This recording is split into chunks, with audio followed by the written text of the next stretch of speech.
দুপুরের মেনু হচ্ছে ধোকা দিয়ে আলুর পাতলা ঝোল করব, আপনারা দেখতে থাকুন।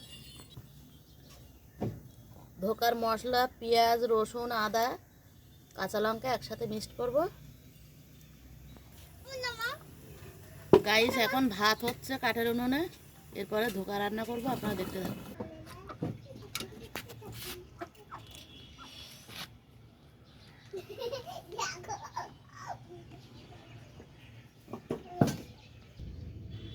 গাইস দেখুন ধোকাটাকে এইভাবে পিস পিস করে কেটে নিচ্ছি, এরপরে তেলে দিয়ে ভাজবো।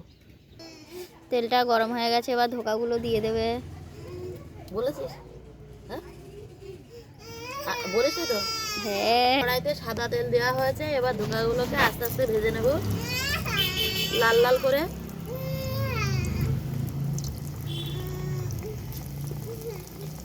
লাল লাল করে সবগুলোকে ভেজে তুলে নিয়েছি, ভেজে নেব। গাইস মশলার মধ্যে সামান্য পরিমাণে হলুদ,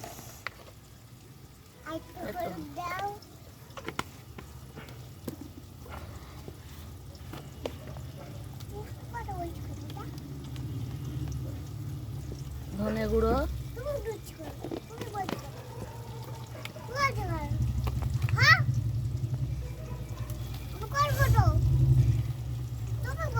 সামান্য পরিমাণে জিরের গুঁড়ো,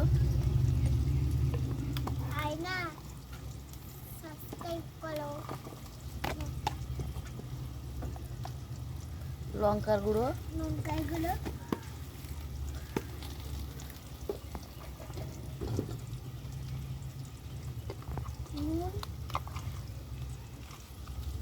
সামান্য পরিমাণে লবণ।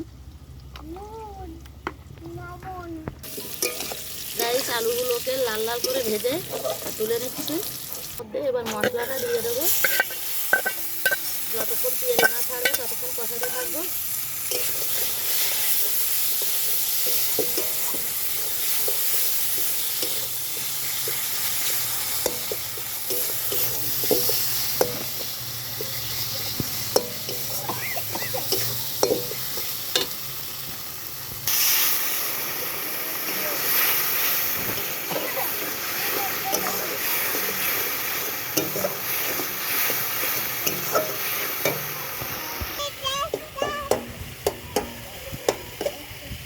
দেখুন মশলা দিয়ে তেলটা ছেড়ে দিয়েছে, এবার এর মধ্যে আলুগুলো দেবো।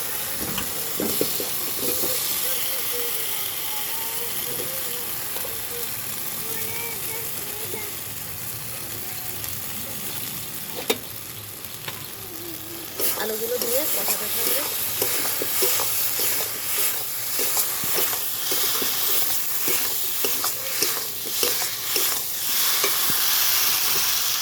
মশলাটা কষানো হয়ে গেছে, এবার জল দেবো।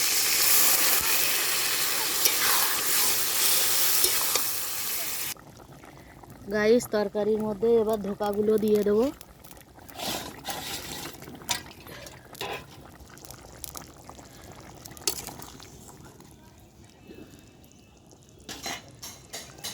পাঁচ মিনিট একটু ফোটাবো, তারপরে গরম মশলা দিয়ে গাইস নামিয়ে নেব। দেখতে থাকুন আপনারা।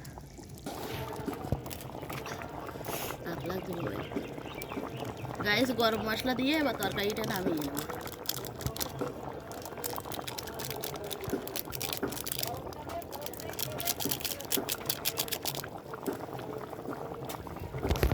ঠিক আছে, নামিয়ে নিয়েছি দেখুন।